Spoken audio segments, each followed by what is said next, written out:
Radio Kédou, le journal avec Sotelma Malitel.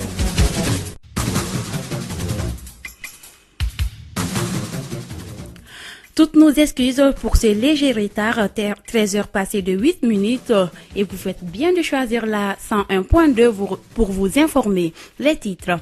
Remise de kit de la deuxième édition du concours Start-Upper de l'année Total Mali. Brahima Koulibaly, le premier prix, empoche la somme de 12 millions de francs CFA pour la réalisation de son projet SN. L'actualité internationale nous conduit aujourd'hui à Burundi, où 6 collégiennes âgées de 15 à 19 ans ont été placées en garde à vue pour avoir gribouillé sur la photo du président.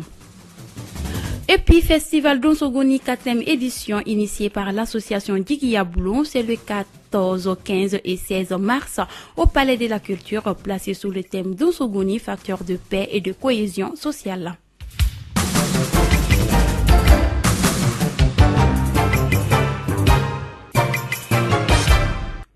Bonjour à toutes et à tous et bienvenue dans ce 13h. En bref, un peuple sans éducation est un peuple sans avenir. C'est le principal message de cette manifestation visant à trouver une solution aux séries de grèves qui paralysent l'école malienne depuis 2 mois. Pour les organisateurs, l'objet de sitting n'est pas d'accuser les protagonistes, mais trouver une solution pour sauver l'école et garantir le droit à l'éducation. C'est le but du collectif qui a rassemblé des membres des groupements Ante Abana, Trop, SOS École. Quelques figures de la société civile, des syndicalistes et une dizaine de blogueurs ont répondu à l'appel. Pendant plus de 2 heures, les manifestants pacifiques scandés on veut étudier stop à la grève. Les responsables envisagent d'autres actions dans les jours à venir. Cérémonie de présentation de rapport Malimètre 10 aux médias. Elle s'est tenue hier à Bamako. Malimètre est un instrument d'analyse sociopolitique qui a pour but de recueillir les perceptions et les opinions politiques des Maliens, mais aussi de les porter à la connaissance des décideurs politiques. L'enquête s'est déroulée dans les capitales régional et le district de Bamako et portait sur plusieurs problématiques dont la corruption et les élections. Philippe Goldberg, représentant et résident à la Frédéric Hébert au Mali, il est au micro de Bazameli Nyanga. Malimètre est un sondage d'opinion dans le domaine politique et sociopolitique. En fait, on a contribué sur le discours public et touché les questions de la bonne gouvernance, le processus de paix, la participation des citoyennes dans cette démocratie en fait. L'importance pour nous est de contribuer pour le discours public. C'est pas pour nous de faire des conclusions ou d'offrir des suggestions. C'est juste une offre pour la discussion publique au Mali. Maintenant, c'est la 10e fois qu'on a fait ce sondage d'opinion au Mali. Donc, c'est toujours un plaisir d'échanger avec les décideurs dans la capitale, mais aussi dans les régions différentes et aussi d'avoir un discours public avec vous. Le sondage Malimètre est un grand sondage avec touché beaucoup de sujets. Le sujet de la processus de paix, les défis pour le Mali, les défis de la citoyenne dans chaque capitale régionale. Mais la conclusion, c'est pas possible pour moi maintenant de faire une conclusion et je pense que c'est la responsabilité de la société civile et la presse du Mali. 10e édition du concours Start-Upper de l'année de Total Mali. Ils sont 4 jeunes à avoir bénéficié du soutien de Total Mali pour réaliser leur projet. Ce concours vise à faire la promotion des jeunes entrepreneurs chercheurs d'emploi et le premier prix empoche la somme de 12 millions de francs CFA. La cérémonie de remise de kit a eu lieu à la direction générale de Total. Drissa Doumbia est le 2e prix Start-Upper de l'année. Ses impressions sont recueillies par Oumou Dambélé. Oui, c'est la remise officielle des prix, je suis tout à fait heureux en fait. Ce serait un peu trop pas humble de ma part parce qu'il y avait quand même des projets sérieux. Il y a des projets qui ont remporté plusieurs prix avant cette compétition. Donc entre 16 candidats quand même à la finale, on s'est rendu compte qu'en réalité la compétition a été rude et si je suis aujourd'hui parmi les 3 premiers, je suis très heureux. Je félicite tous les autres, je leur dis courage en fait. C'est de toujours croire et de prendre conscience que c'est très compliqué que l'État puisse embaucher tout le monde et de penser un problème est égal à une entreprise, c'est mon slogan. Et s'il y a un problème qui n'a encore pas été résolu, alors faites des recherches et voilà, entreprenez, c'est la solution. Merci.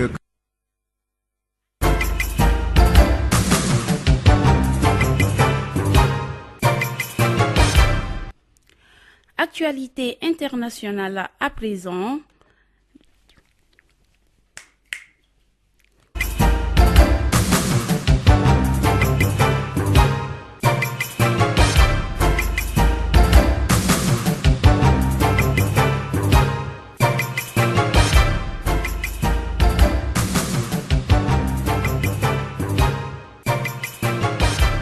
Actualité internationale à présent, comme je le disais dans les titres, les condamnations se sont multipliées dans le monde entier ce vendredi 15 mars, quelques heures après l'attaque de 2 mosquées à Christiansborg en Nouvelle-Zélande. Le dernier bilan fait état de 14 morts. Le président turc insiste sur le signe d'une hausse de l'islamophobie. La première ministre norvégienne sur le douloureux rappel à la tuerie, tandis que la reine Elisabeth s'est dit profondément attristée par l'attaque effroyable. Le président de la RDC, Tshisekedi, promeut une personnalité sanctionnée par l'EUI. 2 ministres congolais ont été suspendus pour soupçon de mauvaise gestion, mais un responsable sécuritaire visé par des sanctions de l'Union européenne pour violation des droits humains lui a été promu. Macron en Afrique de l'Est, les droits de l'homme et la gouvernance grands absents. Le président français Emmanuel Macron a terminé sa tournée en Afrique de l'Est pour un échange avec des étudiants de l'université de Nairobi au Kenya. Au cours de ce déplacement de 4 jours qu'il a mené à Djibouti, en Éthiopie et au Kenya, le chef de l'État français a noué des relations avec des pays jusqu'ici délaissés par ses prédécesseurs. Burundi, des élèves arrêtés pour avoir gribouillé sur la photo du président. 6 collégiennes âgées de 15 à 19 ans ont été placées en garde à vue. Elles sont accusées d'avoir gribouillé sur une photo du président Pierre Nkurunziza dans des manuels scolaires. Elles étaient toujours détenues jeudi 14 mars et n'ont pas encore été inculpées.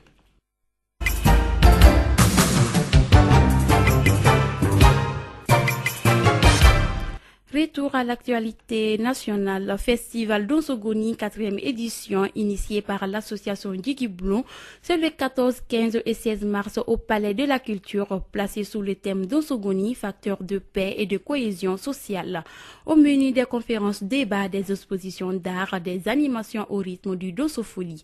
Diakarija Diakité, secrétaire général adjoint de l'association Djiki Blum. Réunir les chasseurs, c'est-à-dire c'est faire en sorte que les chasseurs soient là, qu'ils se connaissent et qu'il y ait une connexion entre les chasseurs de l'extérieur et les chasseurs du Mali. C'est de faire en sorte que les enfants voient ce que les chasseurs peuvent faire, le savoir-faire, c'est-à-dire ce que ça veut dire cette philosophie en fait. Le Donsongoni c'est quoi? Il y a quoi là-dedans? Voilà, bien sûr. Imaginez, on a fait une première édition, c'était un peu méconnu. On attend parler des chasseurs, on attend parler des Ngoni. Il y a du Donsongoni, Wasolongoni, il y a le Simbi, il y a également le Bamanangoni. Et quand tu demandes, c'est-à-dire des enfants de notre génération aujourd'hui, c'est très difficile pour eux de connaître. Alors, nous qui sommes des jeunes citadins qui sont ici, on a pu approcher ces gens-là dans les fins fonds du village et pour se ressourcer et faire quelque chose d'extraordinaire au palais, dans la grande ville, pour que les enfants voient et venir en... Également, la 4e édition de la foire des manuscrits de Bamako. La rencontre a débuté hier matin à la Bibliothèque nationale et vise à faire la promotion des jeunes éditeurs de livres.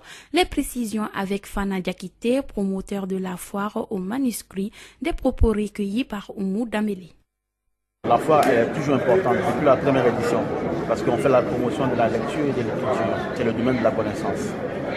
Et la particularité, c'est qu'on a fait écrire cette fois-ci des gens à qui on ne pensait pas. Par exemple, les pensionnaires des détenus ont pu écrire un livre, ont pu réaliser des toiles à travers le programme The Voice que notre association coordonne.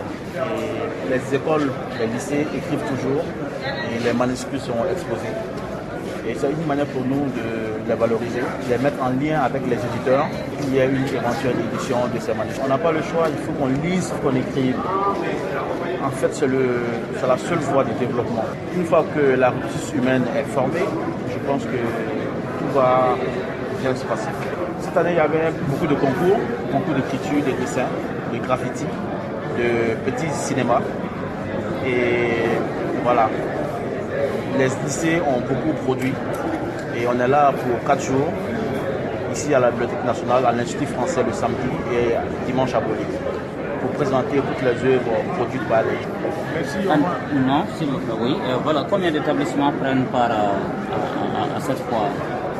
C'est toujours une soixantaine, mais cette année particulièrement ça a été difficile à cause des grèves. Tantôt c'est les enseignants, tantôt c'est les élèves eux-mêmes. Et donc les écoles qui ont pu participer, c'est une dizaine. Et ce sont les écoles vraiment voulues par.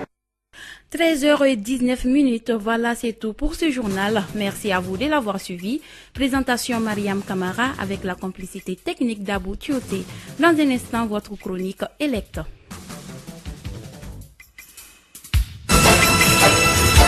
Radio Clédou, le journal avec Sotelma Malitel.